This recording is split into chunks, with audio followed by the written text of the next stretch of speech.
Hey guys, welcome back to the channel. So for today's video, I'm going to show you guys how to upgrade and change out your binding posts on any of your vintage all the way up to any modern gear that uses this old style of speaker terminal connections for a 5-way binding post is what we are going to be swapping it out for.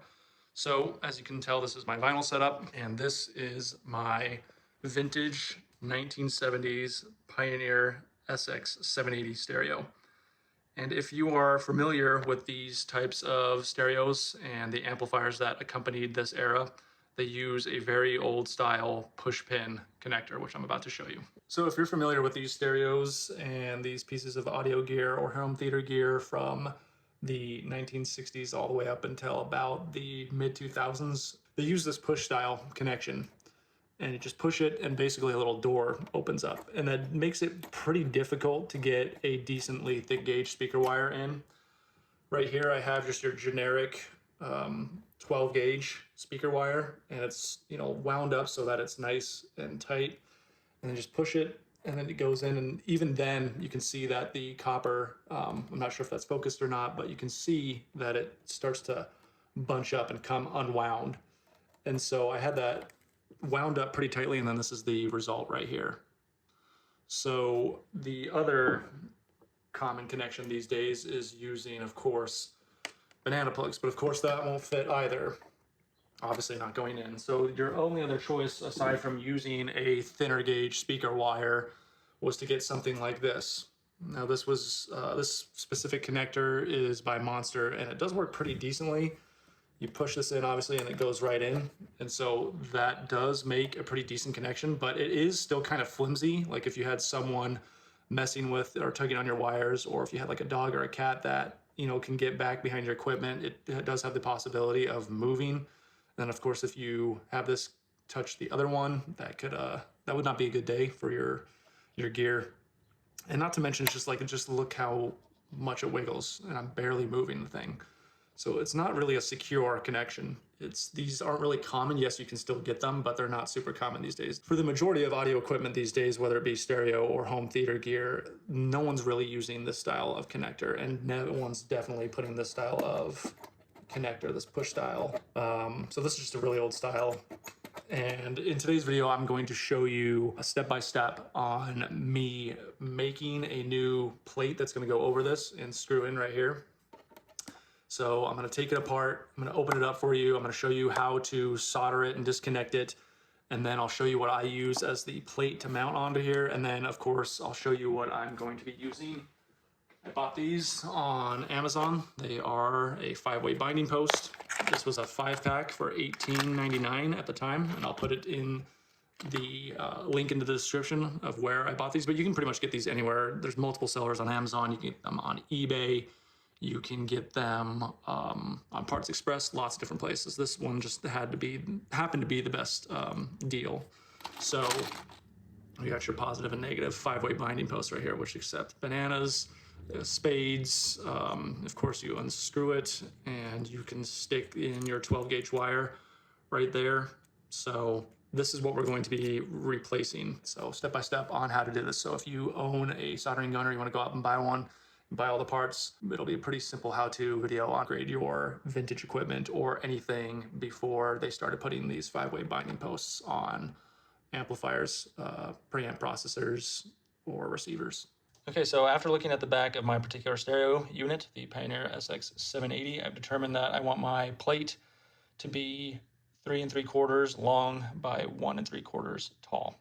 So this is vaguely what the back side will look like. Of course, all these will be facing downwards, and this is your solder point. And I'm going to be making my terminal plate out of this piece of metal. I took this from work. We were throwing out a bunch of rack-mounted stuff. This was at my old job, and I was like, I know I'm going to be having needs, for this at some point. I always like to collect stuff that I think I'm going to use in the future for a future project. So I'm glad I grabbed this because it's perfect. It's already got that brushed black aluminum look, and I'm 95% certain this is aluminum. It's definitely not heavy enough to be steel. It's extremely lightweight. So we are going to make my plate out of this. And just so happens to be the perfect size. Go figure. So if you don't have anything like this, you could just go to pretty much, I think, any Lowe's or Home Depot or hardware store that you have and buy a piece of aluminum or steel. It doesn't really matter what you use because the terminal itself is going to be insulated. So obviously there's not going to be any physical connection between this and that in terms of the signal flow. So make sure that when you are buying these that they are insulated. They should be. I don't see why anyone would ever manufacture something like this that would not be insulated, but make sure you look for that word insulated on the description. All right, so let's get to it. First step is to scribe out where I'm going to cut. And then once I have the rough size, I will cut out the holes to mount this. Okay, so unfortunately my time lapse was not going, but I thankfully haven't done that much work yet. So all I've done so far is cut off the end of this rack mount ear, cut off the holes right here, and then I used a scribe to make my next cut line. This is going to be the back of this piece. The near pristine side of it is going to be the front, and it is indeed aluminum, and I would highly recommend that you use aluminum. It'll be much easier to cut and work with to deburr those sharp, harsh edges. For this project, I do recommend that you go purchase a standard metal file, fine file. They're very, very cheap, should be under $5 to $10. And if you don't have a wood shop, which I happen to have because woodworking is one of my various other hobbies, then you can still cut this with a variety of different things. You can go to your local craft store or hardware store and buy like a very simple saw like this. You can use a hacksaw. You can use a lot of things because aluminum is pretty soft and easy to work with. However, though, I happen to be fortunate enough to have a chop saw, which you absolutely can use, by the way. It's not going to damage your carbide teeth. This is way harder. And especially if you go nice and slow, it will cut through that like butter. It's very, very easy. Because it's so soft, it may leave a little bit of aluminum on here, but you can easily just brush that off. It's not going to damage this, I promise. I've done this multiple times. So anyways, though, just find whatever method you can to cut this. A hacksaw would work, and again, those are, between $5 to $15 depending on where you go. And that's pretty much all you would really need to make these plates, aside from sourcing the piece of metal that you want to use. You really only need something to cut it with, a file to, soften those edges. You could possibly even use a, if you have a vise, you can put this in a normal sander and get this all nice and smooth and knock off those edges. I have both an orbital sander and a oscillating belt sander, which I'll show you here in a second, which I'll use to clean up these edges after I cut it. But other than that, and then a drill with some drill bits to cut the holes, of course, for the 5-way binding post. But that's really all you need. You don't need a full wood shop or a metal shop to make what I'm about to make. All in all, after the video is said and done, I'll put the total cost of what the cheapest things that you need to go about making this plate for your vintage audio gear and amplifiers and stereos. So let's get back to the time lapse.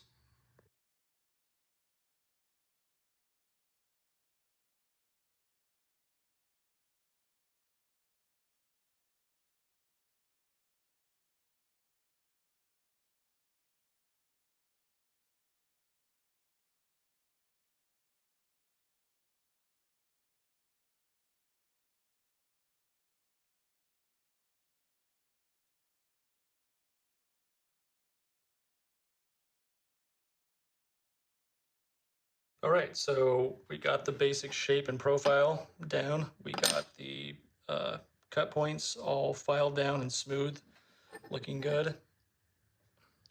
So next is to measure out the holes that need to be drilled for these binding posts to go all the way through.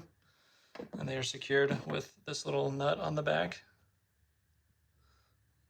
Well, it's kind of hard to do this one-handed, but you unscrew this nut and then screw this through, and then the nut goes on the opposite side to tighten it down. So we're going to make our marks for our holes we're about to drill. It also does help, again, not necessary, but I happened to have some old cork lying around.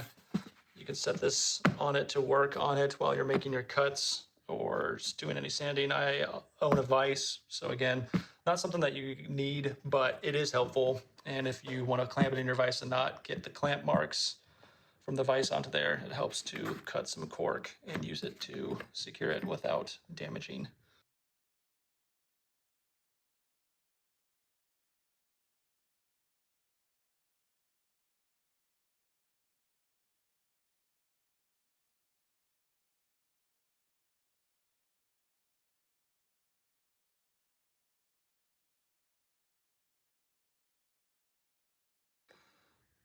Okay, so now we are ready to drill the holes. It can be quite a time-consuming process if you want it to look good and laid out nicely to where your fingers can get in there to, unscrew the 5-way binding post, and you want it to look good and symmetrical, which of course I do, and I'm, OCD perfectionist. Can be a really bad thing, but it's time to drill the holes. If you're following along and making exactly the same plate that I am, the edge of the binding post when it's on there is 3/8, and then the hole is going to be drilled at basically 3/4 of an inch, and then each one, the center is approximately 3/4 of an inch. So the center of the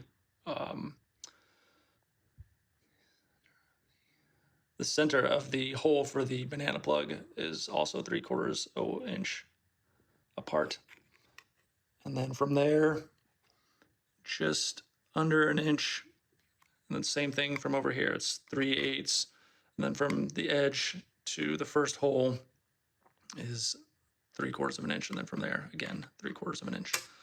So I do happen to have a drill press, which is going to help me to make really quick, easy, nice and straight cuts, but you can do this with a typical drill if you would like.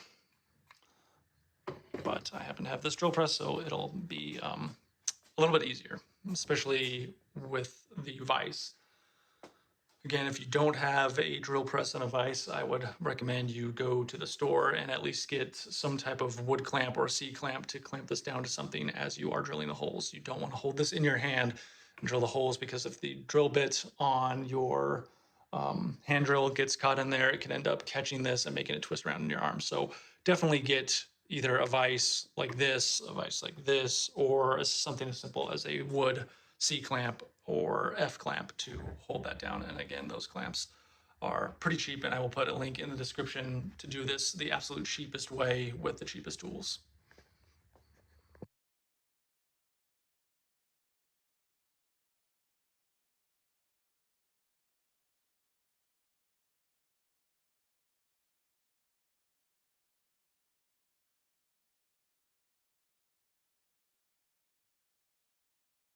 Okay, and there you have it. Holes turned out very nicely if you have a nice sharp drill bit. Now let's see what it looks like. Also, when you're doing this, please wear safety glasses, at least when you're doing any cuts with a drill press or a chop saw if you own those. And ear protection, please. And now for the moment of truth. See how they look when they're mounted. By the way, the hole I ended up drilling in here, the drill bit I used was a 5/32 drill bit. Okay, so one thing I didn't anticipate, I'm not sure how well this is going to show up, but there's this little collar on here, this black collar. And that's basically the insulation. That's what keeps the signal from going into the chassis and this terminal plate here, which is going to be screwed into the chassis. So I have to drill another hole large enough to accommodate that plastic collar. So I'm going to re-drill the holes and then I'll attach it. Okay, so we are on the home stretch, but there is an extremely important part that I almost left out that I want you guys to make sure you follow. Otherwise, you could potentially, however unlikely, damage your amplifier or cause potential damage to your speaker. However, it is unlikely. In most cases, you'll just not hear anything, and I'll explain why. Speaker wires, you got, of course, your positive and your negative, and the signals are just flipped. They're in inverse of each other. So if you have your amplifier and you got your positive negative wires coming out, and then they're going into, say, your speaker terminals right here, if you had some straight copper wires and they touched, more than likely you're only going to hear nothing because the signals are an inverse of each other. They're going to cancel each other out, and you won't hear anything. And also the voltage going through speakers is so low that you're not liable to damage anything. But make sure that you pay attention to the specific binding post you are buying, whether they're a 5-way binding post like this or some other style that you would like to use. Make sure you pay attention to how they are made. They are insulated, of course, so that the signal does not go into the chassis, which is why you have this plastic part right here. It's a collar.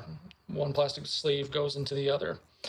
Now, if you're buying the exact ones I bought, which I will link in the description below, and you follow my steps exactly, then you shouldn't have any issues whatsoever. But if you buy a different one from a different manufacturer, I'll also try to link the brand and the actual manufacturer of these. I'm sure they come from China, but nevertheless, I will try to get the exact brand. But just still pay attention to the size of everything, and you make sure that this gap right here, that's where this goes in, so that there's no connection. There's no way for an electrical signal or voltage to go through. That's why it's called insulated. So just make sure you pay attention. When I originally drilled these holes, it was just big enough to get this collar through, but I didn't realize that it's not big enough to get that insulated plastic collar through. So I just had to re-drill the holes, no big deal. And for this specific binding post, its insulation cap or sleeve is exactly 1/4. It's a 1/4-inch drill bit. So I just popped that in, drilled this, and tested it to make sure it fits, and it does. So I'm gonna go back over and drill the holes, and then we'll assemble this. Okay, as far as the installation of this, it's extremely simple. This is the front of my plate. You can see I can already have one of the insulation sleeves in there. So let's take one of the red ones, the positive leads, and it's a couple pieces. So let's just connect it first. So the nut is the last part. This little crush washer, the soldering plate, the outer sleeve, and the inner sleeve, and then the rest of the plug itself. So I'm going to pop that in there like that. It should be flush. That will focus. Yeah, probably not. More or less you can make it out. There we go. Okay, so once you have that on, and see that, see how it can't connect, it can't touch this part of the metal, which is going to be connected to the chassis and thus your ground. So next you'll put on the washer right there, then the back plate for soldering, the crush washer or lock washer, and then the nut. And then obviously you just repeat that for however many times. In my case, 8. And I'll grab a crescent wrench and make sure this is really tight because you don't want this turning.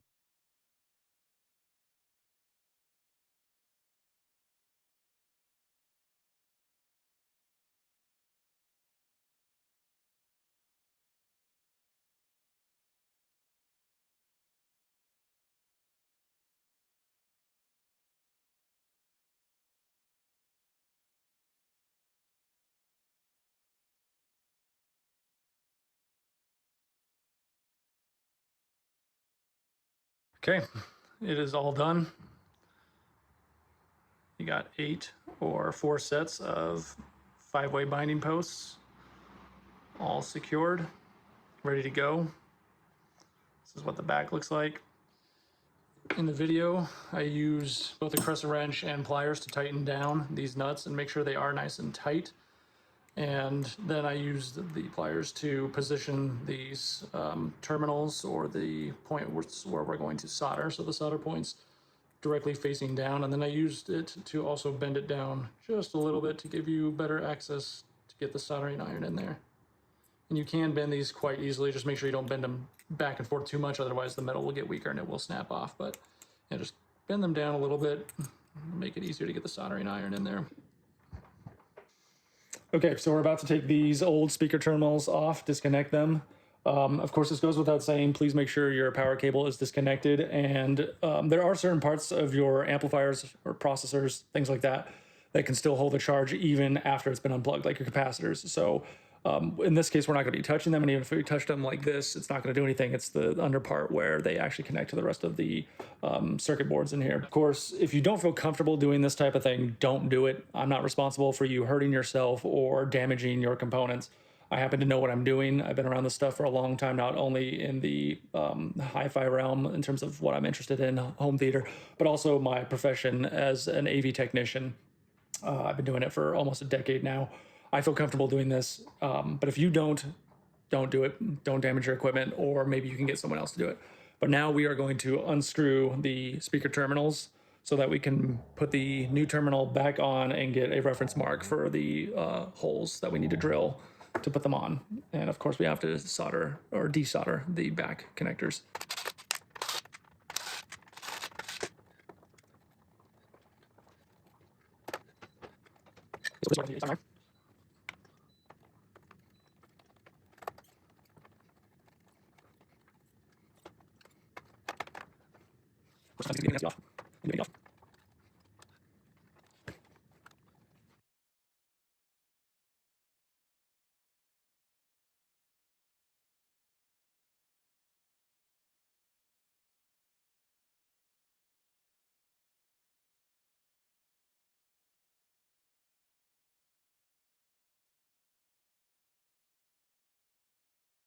Okay, we got the terminals out and we got the new one placed up, and I used a permanent marker to mark where I need to drill the holes for this right here.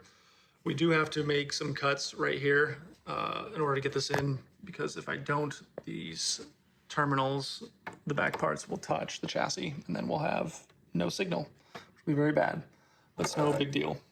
Also, in case you're wondering, this isn't going to alter the sound in any way, shape, or form, so I'm still going to get the same vintage sound of, you know, when this was originally built in the 70s today. So me swapping out the terminals is not going to change anything. This just makes it much easier and more convenient for me to swap out speakers and use different speaker cables, especially ones with banana plugs, because almost all my speaker cables or wires use banana plugs. So we're going to cut this right here, and then we're going to go drill these holes.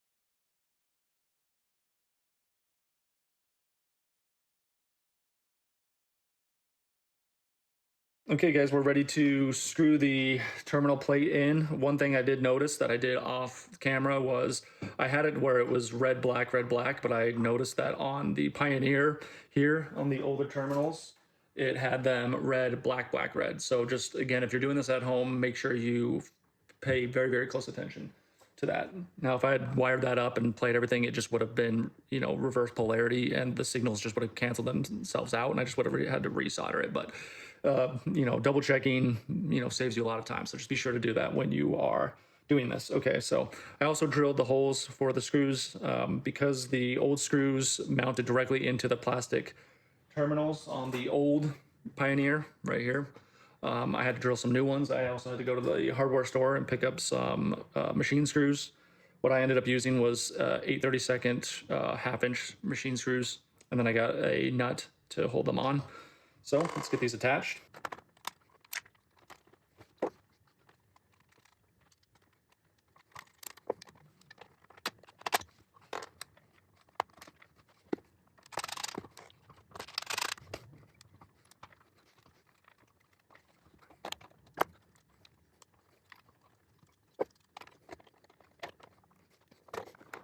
So that's what it looks like.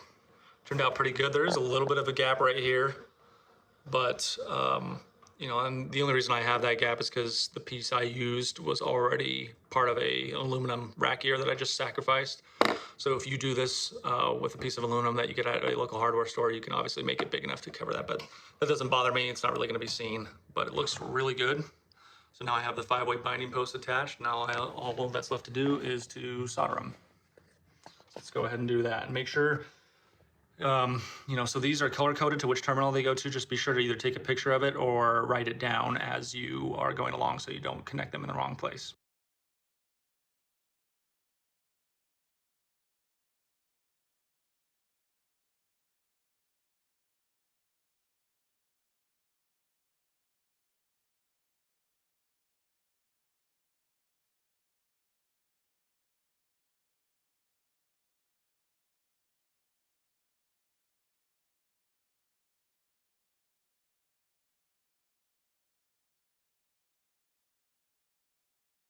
Okay, so moment of truth here. We got everything connected. We got the new terminal connected. We got all the wires soldered up. We got the speaker cables connected. Now we got the ability to use banana plugs, spades, pretty much any, bare wire, pretty much anything now. So this is all freshly installed. I have the cover off just in case. The unit is flipped on. Got my record chosen. I'm gonna turn it on, drop the needle, and see how we did.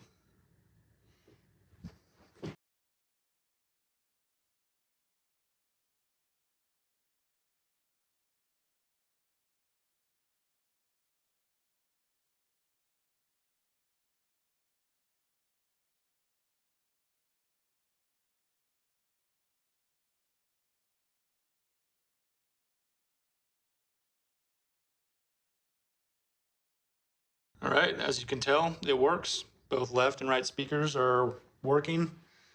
Everything sounds incredible. So that's how you do that. If you follow these step-by-step procedures laid out in the video, then you'll be able to swap out your old stereo or surround sound receivers, processors, or amplifiers with the old push-style spring speaker clips and terminal posts to the more modern 5-way binding posts. So if you guys liked this video, I would very much appreciate it if you thumbs it up, leave a comment, and also please help me in reaching my next goal of 5,000 subscribers. Please hit that subscribe button. In 2024, we are dealing with an extremely horrible algorithm that does not favor creators like us. It doesn't cost you anything. Just please hit that subscribe button and you will help me to create more and more videos and content for you guys. So until next time, thanks for watching and happy listening.